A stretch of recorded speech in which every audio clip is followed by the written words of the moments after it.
So in this video, I want to share about our latest product called Ngecilin. Ngecilin is a browser extension that help you to shorten your URL in your active browser tab easily without hassle. So you can navigate to this page to download the app, and it is in the Chrome extension store. And then in here you can install if you haven't already, but I have already installed it, so I'll just go ahead.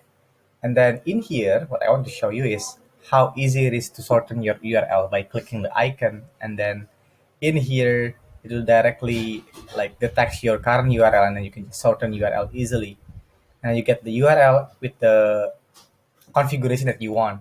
And then you can also put some alias here, and you can shorten it, and it will help you to use some alias.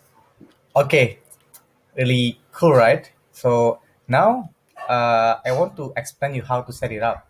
So once you download in here, you can go ahead to click in here and do a right click, sorry. Do a right click here and then click the extension options. And then once you click it, it will navigate to this page, and then you can insert your API key here, and then you can put your domain here, and you can just click save, and then you are done, and then you can use the app easily. So yeah, that's about Ngecilin.